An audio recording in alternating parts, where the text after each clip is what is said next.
This is Suchitra Vijayan, and you're joining us for the Technologies of Genocide podcast. In this series, we speak with writers, scholars, technologists, and movement builders, documenting and resisting the digital and material infrastructures of mass violence. From Gaza to Myanmar, from Kashmir to Xinjiang, from Tamil Eelam to Sudan, we map what the law has refused to name for far too long, that states do not act alone. They are enabled by platforms, financed by banks, and armed by corporations and legitimized by silence. What does genocide look like in the digital age? Not just bodies under the rubble, open air prisons, mass graves, or destroyed hospitals, but it's fiber optics, cables, data centers, predictive algorithms, surveillance apps, and being shadow banned for having an opinion. Genocide now is not only live streamed, it is also monetized. It is encrypted behind the clean interface of profit. On July 3rd, 2025, Francesca Albanese, the UN Special Rapporteur on the situation for human rights in Palestinian territories, released a new report titled Forever Occupation, Genocide and Profit. The report is unlike any that came before it. It shows in forensic detail how the genocide of the Palestinian people is enabled and made profitable by corporate actors across every sector: weapon manufacturers, surveillance firms, AI labs, construction giants, tourist sites, data brokers, and social media platforms. According to Albanese, Israel's genocide has produced over 225 billion in market gains. In the last month alone, 67.8 billion was added to Tel Aviv's stock market. In her words, some genocide is profitable. We argue that almost all genocide is now profitable. Bigotry is also big business. Among the most damning revelations in a report is this: that tech companies are not neutral players. Many have established research and development centers within Israel, enabling the development of targeting systems, algorithmic warfare, and predictive policing. Many are using the Palestinian data, yes, Palestinian personal data, for biometric classification, drone surveillance, and AI weapon testing. The report names it what it is: an economy of genocide. And Gaza is its test tone. So, what does it mean for our digital lives, for Palestinians we use, for the stories that disappear mid scroll, for the voices removed, censored, buried under the community guidelines? Which brings us to our conversation today. Today, we are joined by Eric and Jalal from Hamleh, the Arab Center for Advancement of Social Media. Based in Palestine, Hamleh has spent years at the forefront of documenting how social media platforms collude with Israeli state to criminalize Palestinian speech, erase truth, and normalize apartheid. So let's begin with the work itself. What is Hamleh? What drew you both to this intersection of technology, speech, and documenting Israeli occupation of Palestine? Hi, Suchitra. Thank you so much for hosting us. Hamle is a digital rights organization, Hamle, the Arab Center for the Advancement of Social Media. What started off as a project, to safeguard and protect digital rights online, focusing on what is occurring on online platforms, has now become, a fully fledged human rights organization focused on the digital, world, the digital realm. And not only are we seeing that there are many violations that are continuing to take place, systematic violations of Palestinian digital rights on online platforms, but we're also looking at how big tech companies are playing a role in the violation of Palestinian rights, also in the commission of war crimes. We're also, of course, observing and documenting the situation when it comes to data protection and surveillance that Palestinians are subject to, giving analysis on the discrimination in services when it comes to ICT and internet. But you've been doing this work long before the global headlines caught up, since October 7th. I know this didn't start on October 7th, but how has your approach evolved from tracking takedowns to mapping the entire system of digital apartheid that we've seen play out in the last couple of years? Yeah, that's really a great question. Thank you, Suchitra. Hamla has been around for over a decade at this point. I've been with Hamla for about 4 years, and when I started working at Hamla, um, I would tell people that I worked for a Palestinian digital rights organization. And in the context of the United States, where I'm based, a lot of folks would say, well, what's happening in Palestine and what are digital rights? And, that's kind of unimaginable to conceive today with what has been happening over the last almost 2 years now with the ongoing genocide. But for a long time, Hamla really found itself in a very niche place that kind of took a lot of front loading and education to explain the concept of digital rights, that digital rights are just human rights as they manifest themselves in the digital form, and then to really go into the corporate complicity of occupation and apartheid. And we were also working in a framework where traditional corporate accountability strategies were much more effective. And we very much have always said we're going to interact directly with tech companies and tell them exactly what we think they're doing wrong and give them the opportunity to engage with us. And if they do not want to engage with us, then we're going to be very loud and make folks understand exactly what these companies are doing wrong until the companies want to come to the table. The companies used to actually come to the table to some extent. I'm not saying that we were, fixing everything, but that was a system in which we were able to get wins, albeit small wins over time, and move forward. Now we're operating in a space where some months there's multiple headlines a week, and the companies really don't care at all. They are in your face, complicit in occupation, apartheid, and genocide, and openly lying about their contracts that they have. So it's really an unfortunate and entirely different landscape. There are certain cases that are more well known when it comes to big tech's complicity. For example, folks know that social media to some extent is censoring what we see about Palestine. Now, what we've really tried to do, as there's been a global movement that has increased tenfold, 20-fold, I don't know how many fold over in support of Palestinian solidarity, we've really moved to trying to say, okay, everyone, now that you're here, we need you to understand also that everything that's happening in Palestine would not be possible without big tech's complicity. And so we want to mainstream this understanding into the movement and really show folks, okay, the mask off MERS campaign was really really great, but we need to put just as much emphasis into targeting big tech firms like Google, Microsoft, Meta, all of those firms as well, because they are just as important to the occupation, apartheid, and genocide. And so that's really kind of how we've seen the shift. Yeah, and I think the most recent report by the UN Special Rapporteur Francesca Albanese also exposes how genocide in Gaza has been transformed into a lucrative economy, right? And I think she names about 48 corporations, including tech giants that you mentioned. So, what is your reaction to the report? Did it affirm what you guys have long documented? Did it shift anything in the conversations? Because now, as you said, while the companies themselves have become so unaccountable, the knowledge about their impunity is now far more widespread. Yeah, that's a great question, and I think it's hard to emphasize the importance of Francesca Albanese's recent report. I think it is just fundamental to the work that we do and to trying to bring justice to Palestine. And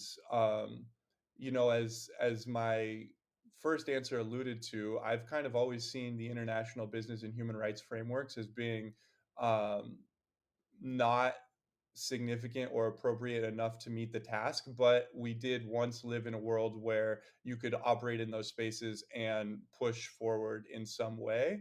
Um, that world is gone. The business and human rights frameworks are completely broken. They're failing us at every step of the way. They're only paying lip service to anything, and I think Francesca Albanese's report really showed that. And the other thing that I think is so important is in all of these conversations around how to move forward, how to look for accountability, the vast majority of them are only talking about state actors.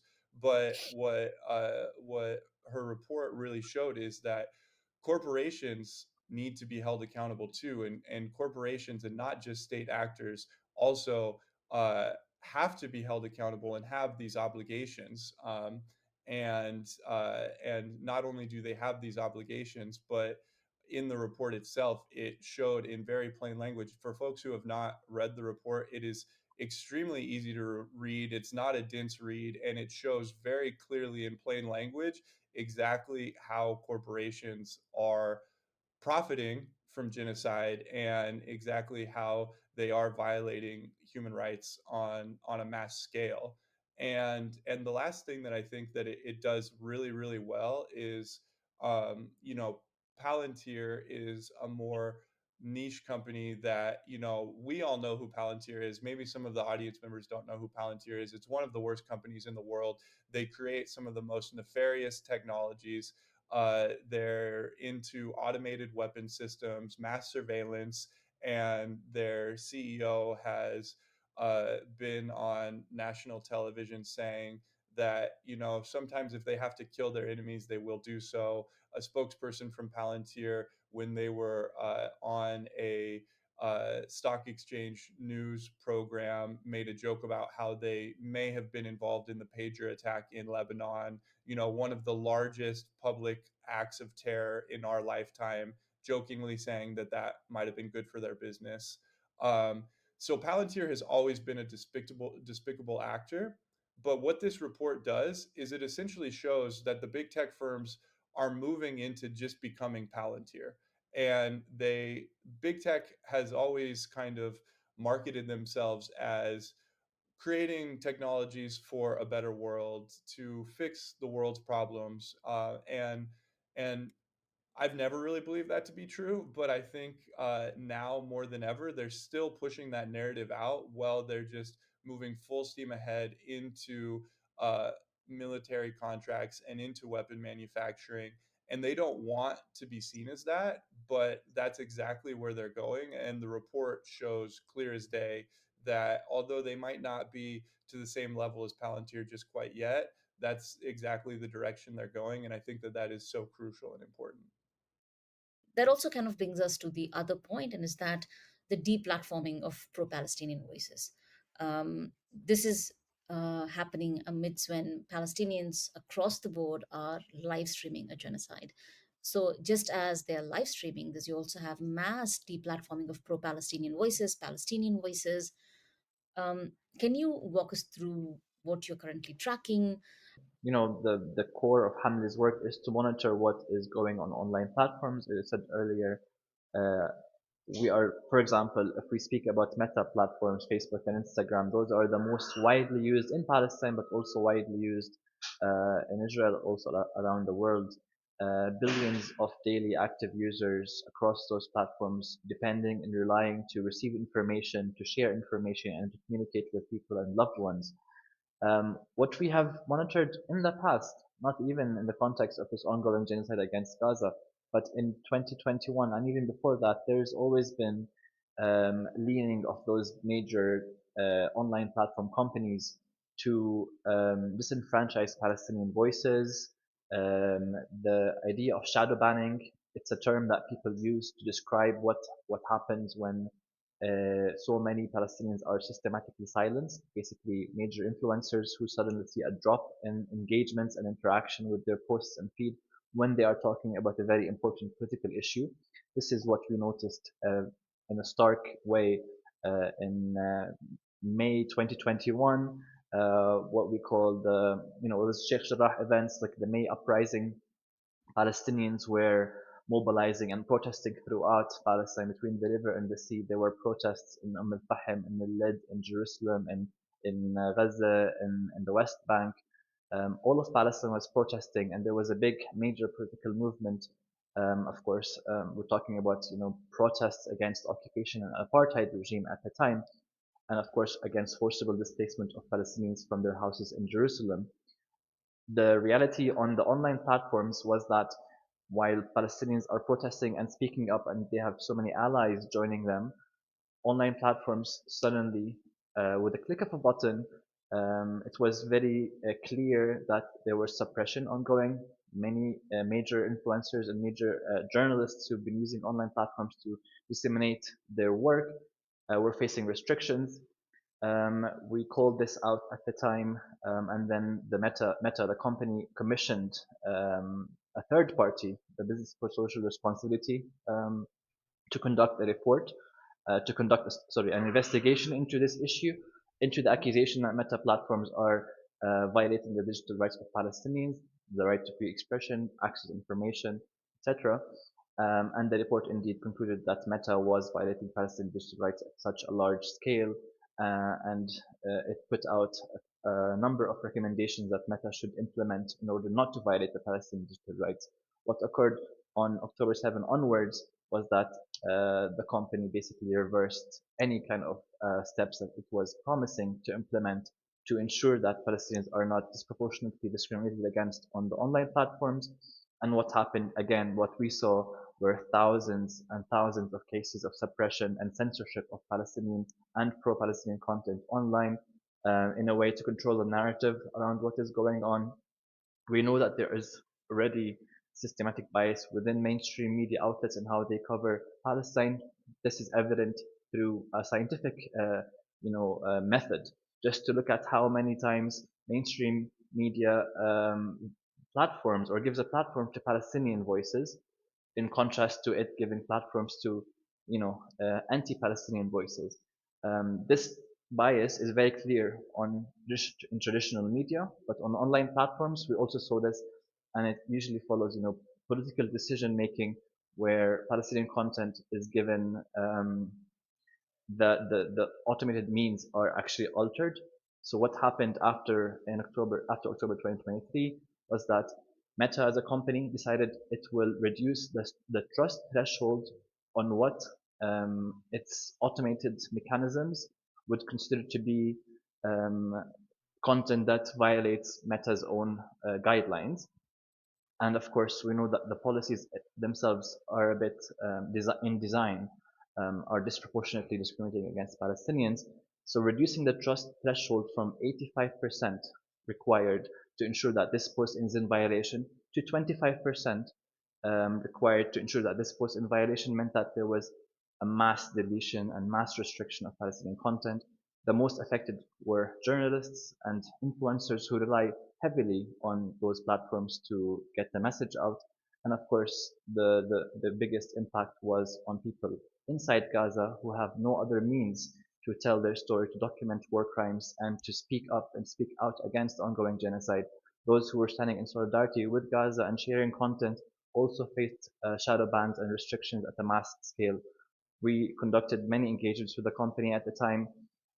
We know and understand that the problem is systematic at the core of the company. We also understand that Israeli government has major influence over the company and over decisions to take down content. This is something Meta is not transparent about, for example, and we know that this suppression is going hand in hand with all the violations that we are seeing physically on the ground in Palestine. The genocide is physically erasing Palestinians, while platforms like Meta are digitally erasing our voices and our presence online. This is a virtual campaign of extermination, if I may say so. That again brings us to the tech companies, right? The corporate militarization and where we are today, whether it's companies like Amazon, Google, Microsoft, they all have outposts or what they call R&D centers in Israel, right? With places like Project Nimbus, some of them are directly linked to weapon developments. And would it be right to call or see Silicon Valley as an extension of the military industrial complex?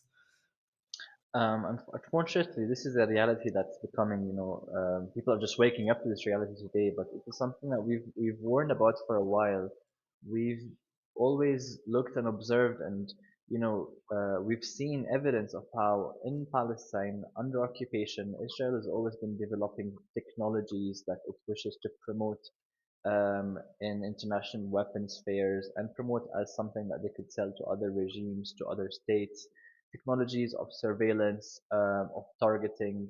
Smart Shooter, for example, is a company that develops autonomous guns that can be placed on checkpoints or on militarized jeeps, and those smart shooter guns are able to identify and track targets and shoot on their own, or with like minimal intervention from individuals.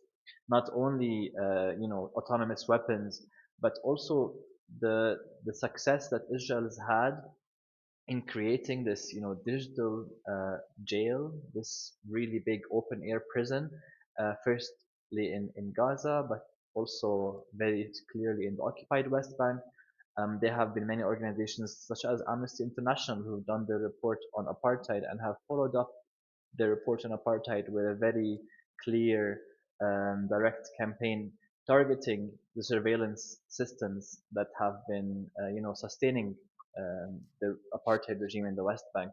This is something that we know this kind of tech is attractive to money, it's attractive to investors, and unfortunately, we know that there is a lot of collaboration between units of the Israeli military itself, such as Unit 8200, um, and its employees are often finding jobs either in creating their own startups and selling their technologies elsewhere, such as creating spyware that could be illegal, but also that they end up working in the big tech companies that you have mentioned, such as Amazon, Google, Microsoft, who do indeed have major research and development centers, whatever they call them, the outposts here in Palestine, and those places are places where they develop technologies, but we also know now through lots of evidence, for example, Project Nimbus, which is a project between Google and Amazon, is providing a lot of cloud services and AI technologies to the Israeli military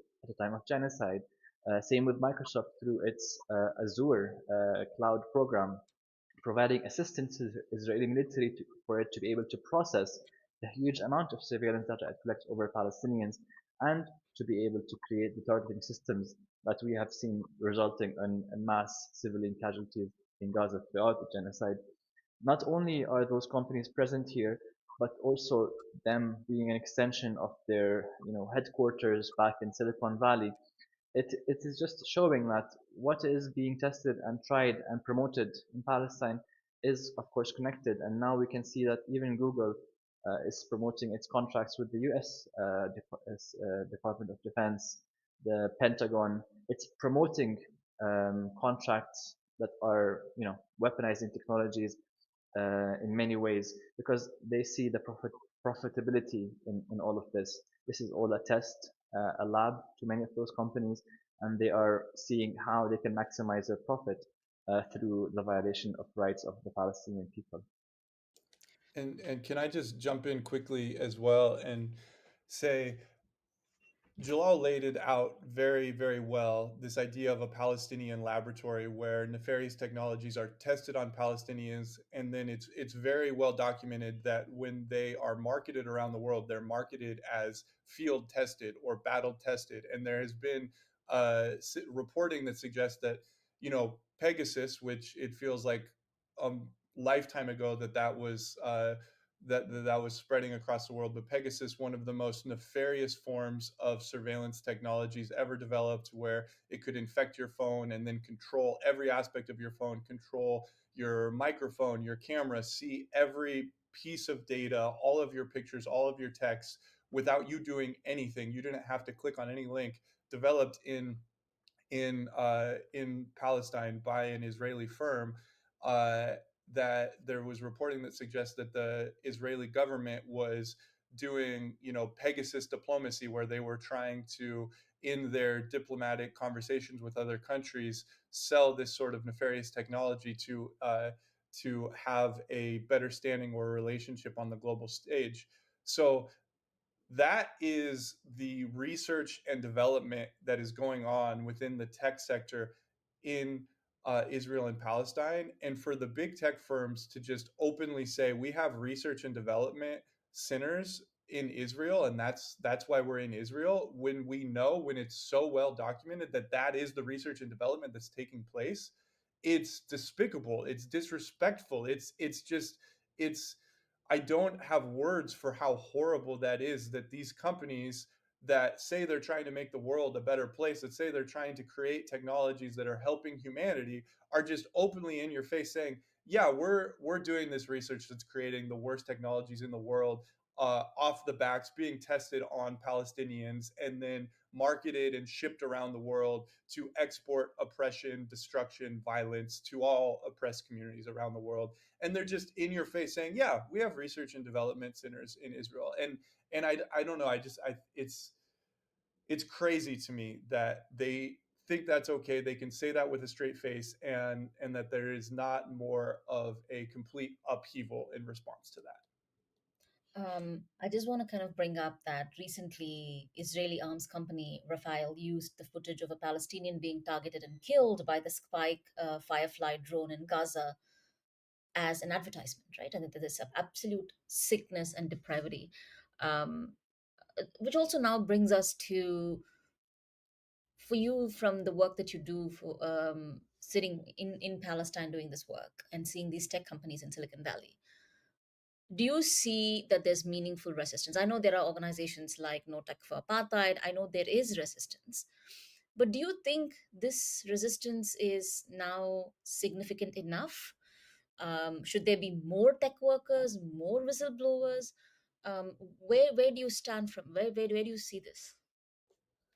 Yeah, that's a great question. And tech worker resistance, tech worker organizing right now is one of the few things that gives me hope, if I'm honest. I think it is so vital, so crucial, so important. So much of why we know that tech executives are lying is because information that tech workers have come forward and shared.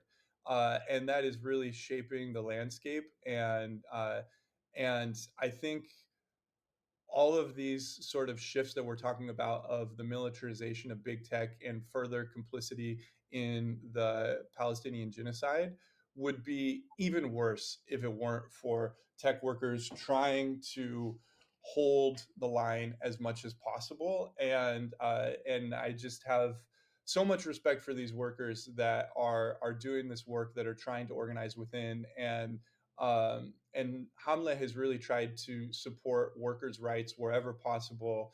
Not only, uh, really trying to center the complicity of these companies, but also saying, hey, your workers at these companies have a right to say they don't want their labor to be contributing to genocide. Um, does there need to be more? Certainly, there needs to be more. And if you talk to the workers, they would 100% agree. And they are doing everything they can do on a daily basis to try to invite their coworkers in. Um, the problem is there is an extreme amount of repression, right? So, and the other thing that's really nefarious about it is that we kind of see the same tactics across all of these companies that view themselves as competitors, but they're not competitors when it comes to suppressing worker organizing, right? So we've seen things like, it's against company policy to talk about Israel and Palestine on corp communications at work. You cannot do that. They don't really have that policy for any other topic, but that is now okay. There's so much conversation about this. This is creating an issue for us. This is actually, workers are organizing very effectively when they're talking about this. Can't talk about it anymore. And on top of that, we've seen situations where Palestinian workers at some of these companies have said things like, hey, please have your thoughts be with my family. We just lost 10 members of our family in Gaza. And that information is flagged and taken down. And in some cases, punitive action is taken against those workers. Whereas Zionist employees can say openly genocidal things and nothing happens to them. And you hear a worker from Meta, and then you listen to a worker from Google, and then you talk to somebody from Cisco, and it's like they could be working for the same company based on their experience inside. It's just eerily similar, the response that these companies are taking. That is not by accident, I don't think. But at the end of the day, these big tech companies, like any company, are nothing without their workers, and their workers actually have all the power. They really have all the power. They can shut down everything. And right now, and I think the executives know this, and they're doing everything they can to scare them and to try to obfuscate that reality. But uh, and I really am hopeful, and I know the day-to-day organizing work that's going into this. Eventually, tech workers are going to be able to take that labor power and to be able to shift that away from these violent genocidal contracts and technologies. And I think the only way to end big tech complicity is in direct partnership with workers. No, that's incredibly powerful. And I think you also answered the last question, that which was about what does liberatory futures look like. But I do have one last question, which is not in the document, and this is something that we were discussing yesterday. We were reading the work that you had done. We were reading the Albanese report for this conversation, and rereading a lot of things, especially the newsletters that all of you send out. And one thing that struck us was that just as slavery was essential for early capitalism to survive and extract. Mass annihilation, tech based mass annihilation, seems like the new way through which these tech companies are going to build. These tech companies are not going to build their wealth because they have the best search anymore, or they can do ads anymore. It's going to be mass annihilation.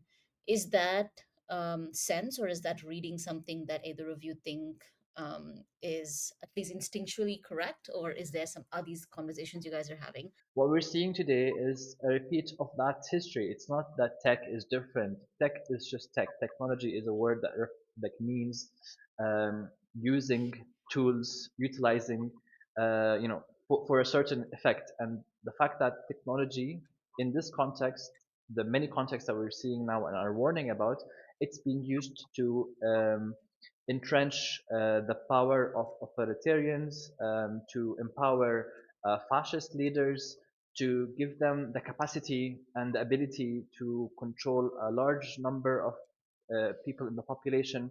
What we're seeing today in the United States is absolutely horrifying.